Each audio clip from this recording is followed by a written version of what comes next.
میں نے قتل کیوں کیا؟ ایک انسان کے خون میں اپنے ہاتھ کیوں رنگے؟ یہ ایک لمبی داستان ہے۔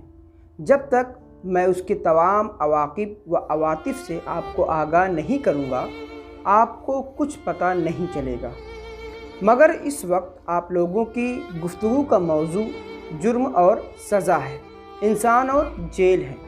چونکہ میں جیل میں رہ چکا ہوں، اسی لیے میری رائے نادرست نہیں ہو سکتی۔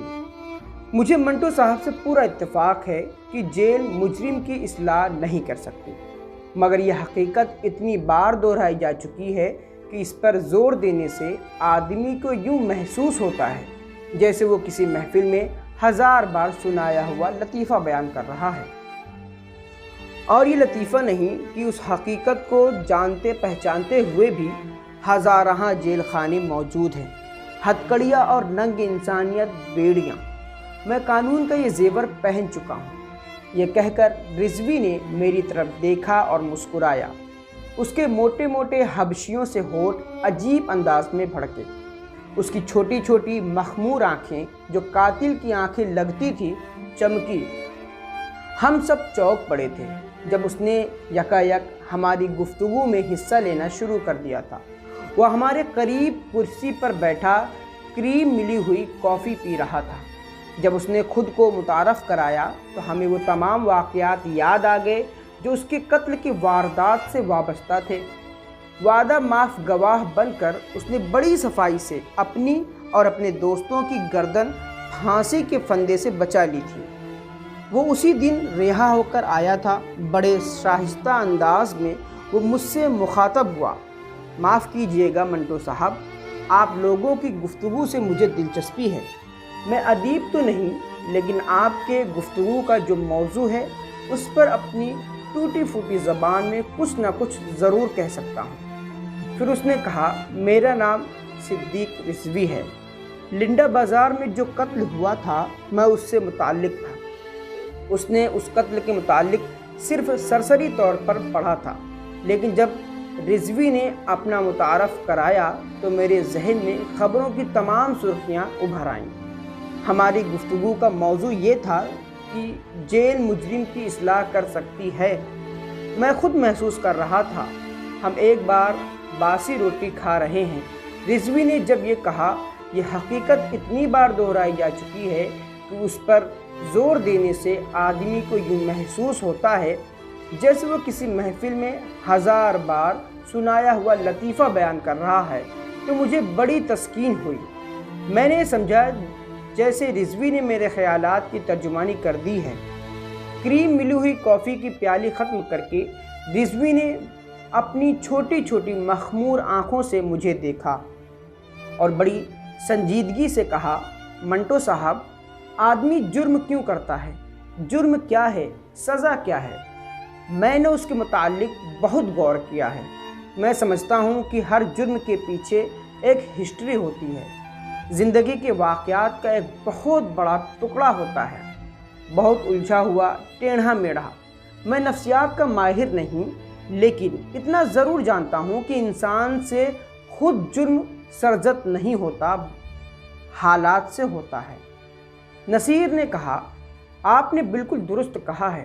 رضوی نے ایک اور کافی کا آرڈر دیا اور نصیر نے کہا، مجھے معلوم نہیں جناب، لیکن میں نے جو کچھ عرض کیا ہے اپنے مشاہدات کی بنا پر عرض کیا ہے۔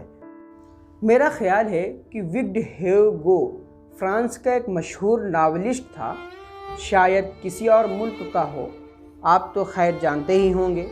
جرم اور سزا پر اس نے کافی لکھا ہے۔ مجھے اس کی ایک تصنیف کی چند فقرے یاد ہیں۔ یہ کہہ کر مجھ سے مخاطب ہوا، منٹو صاحب، غالباً آپ ہی کا ترجمہ تھا۔ کیا تھا؟ وہ سیڑھی اتار دو جو انسان کو جرائم اور مصائب کی طرف لے جاتی ہے۔ لیکن میں سوچتا ہوں وہ سیڑھی کون سی ہے؟ اس کے کتنے زینے ہیں؟ کچھ بھی ہو، وہ سیڑھی ضرور ہے۔ اس کے زینے بھی ہیں، لیکن جہاں تک میں سمجھتا ہوں بے شمار ہیں۔ ان کو گننا، ان کو شمار کرنا ہی سب سے بڑی بات ہے۔ منٹو صاحب، حکومتیں رائے شماری کرتی ہیں، حکومتیں اعداد شماری کرتی ہیں، حکومتیں ہر قسم کی شماری کرتی ہیں، ان سیڑھی کے زینوں کی شماری کیوں نہیں کرتی؟ کیا یہ ان کا فرض نہیں؟ میں نے قتل کیا، لیکن اس سیڑھی کے کتنے زینے طے کر کے کیا؟ حکومت نے مجھے وعدہ معاف گواہ بنا لیا، اس لیے کہ قتل کا ثبوت ان کے پاس نہیں تھا۔ لیکن سوال یہ ہے کہ میں اپنے گناہ کی معافی کس سے مانگوں؟ وہ حالات جنہوں نے مجھے قتل کرنے پر مجبور کیا تھا اب میرے نزدیک نہیں ہیں۔ ان میں اور مجھ میں 1 برس کا فاصلہ ہے۔ میں ان فاصلے سے معافی مانگوں یا ان حالات سے جو بہت دور کھڑا میرا منہ چڑھا رہا ہے؟ ہم سب رضوی کی باتیں بڑے غور سے سن رہے تھے۔ وہ بظاہر تعلیم یافتہ معلوم نہیں ہوتا تھا، لیکن اس کی گفتگو سے ثابت ہوا کہ وہ پڑھا لکھا ہے اور بات کرنے کا سلیقہ جانتا ہے۔ میں نے اس سے کچھ کہا ہوتا، لیکن میں چاہتا تھا کہ وہ باتیں کرتا جائے اور میں سنتا جاؤں، اسی لیے میں اس کی گفتگو میں حائل نہ ہوا۔ اس کے لیے نئی کافی آ گئی تھی، اسے بنا کر اس نے چند گھونٹ پیے اور کہنا شروع کیا، خدا معلوم میں کیا بکواس کرتا رہا ہوں، لیکن میرے ذہن میں ہر وقت ایک آدمی کا خیال رہا ہے، اس آدمی کا، اس بھنگی کا جو ہمارے ساتھ جیل میں تھا۔ اس کو 3.5 آنے چوری کرنے پر 1 برس کی سزا ہوئی تھی۔ نصیر نے حیرت سے پوچھا، صرف 3.5 آنے چوری کرنے پر؟ رضوی نے یخ آلود جواب دیا، جی ہاں، صرف 3.5 آنے کی چوری پر، اور جو اس کو نصیب نہ ہوا کیونکہ وہ پکڑا گیا۔ یہ رقم خزانے میں محفوظ ہے اور پھگو بھنگی غیر محفوظ ہے، کیونکہ ہو سکتا ہے وہ پھر پکڑا جائے، کیونکہ ہو سکتا ہے اس کا پیٹ پھر اسے مجبور کرے، کیونکہ ہو سکتا ہے کہ اس سے گوموت صاف کرانے والے اس کی تنخواہ نہ دے سکے، کیونکہ ہو سکتا ہے اس کو تنخواہ دینے والوں کو اپنی تنخواہ نہ ملے۔ یہ ہو سکتا ہے کا سلسلہ منٹو صاحب عجیب و غریب ہے۔ سچ پوچھئے تو دنیا میں سب کچھ ہو سکتا ہے، رضوی سے قتل بھی ہو سکتا ہے۔ یہ کہہ کر وہ تھوڑے عرصے کے لیے خاموش ہو گیا۔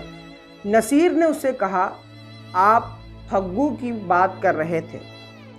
رضوی نے اپنی چھڑدری مونچھوں سے کافی رومال کے ساتھ پوچھی۔ جی ہاں، پھگو بھنگی چور ہونے کے باوجود، یعنی وہ قانون کی نظروں میں چور تھا، لیکن ہماری نظروں میں پورا ایماندار۔ خدا کی قسم میں نے آج تک اس جیسا ایماندار آدمی نہیں دیکھا۔ 3.5 آنے اس نے ضرور چرائے تھے۔ اس نے صاف صاف عدالت میں کہہ دیا تھا کہ یہ چوری میں نے ضرور کی ہے۔ میں اپنے حق میں کوئی گواہی پیش نہیں کرنا چاہتا۔ میں 2 دن کا بھوکا تھا، مجبوراً مجھے کریم درجی کی جیب میں ہاتھ ڈالنا پڑا۔ اس سے مجھے 5 روپے لینے تھے، 2 مہینے کی تنخواہ۔ حضور اس کا بھی کچھ قصور نہیں تھا، اس لیے اس کے کئی گاہکوں نے اس کے سلائی کے پیسے مارے ہوئے تھے۔ حضور میں پہلے بھی چوریاں کر چکا ہوں۔ ایک دفعہ میں نے 10 روپے ایک میم صاحب کے بٹوے سے نکال لیے تھے، مجھے 1 مہینے کی سزا ہوئی تھی۔ پھر میں نے ڈپٹی صاحب کے گھر سے چاندی کا ایک کھلونا چرا لیا تھا، اس لیے کہ میرے بچے کو نمونیا تھا اور ڈاکٹر بہت فیس مانگتا تھا۔ حضور میں آپ سے جھوٹ نہیں کہتا، میں چور نہیں ہوں۔ کچھ حالات ہی ایسے تھے کہ مجھے چوریاں کرنی پڑی، اور حالات ہی ایسے تھے کہ میں پکڑا گیا۔ مجھ سے بڑے بڑے چور موجود ہیں، لیکن وہ ابھی تک پکڑے نہیں گئے۔ حضور اب میرا بچہ بھی نہیں ہے، بیوی بھی نہیں ہے، لیکن افسوس ہے کہ میرا پیٹ ہے، یہ مر جائے تو سارا جھنجھٹ ہی ختم ہو جائے۔ حضور مجھے معاف کر دو۔ لیکن حضور نے اس کو معاف نہ کیا اور عادی چور سمجھ کر اس کو 1 برس قید بامشقت کی سزا دے دی۔ رضوی بڑے بے تکلف انداز میں بول رہا تھا، اس میں کوئی تصنع، کوئی بناوٹ نہیں تھی۔ ایسا لگتا تھا کہ الفاظ خود بخود اس کی زبان پر آتے اور بہتے چلے جا رہے ہیں۔ میں بالکل خاموش تھا، سگریٹ پر سگریٹ پی جا رہا تھا اور اس کی باتیں سن رہا تھا۔ نصیر پھر اس سے مخاطب ہوا، آپ پھگو کی ایمانداری کی بات کر رہے تھے؟ جی ہاں۔ رضوی نے جیب سے بیڑی نکال کر سلگائی۔ میں نہیں جانتا قانون کی نگاہوں میں ایمانداری کیا چیز ہے، لیکن میں اتنا ضرور جانتا ہوں کہ میں نے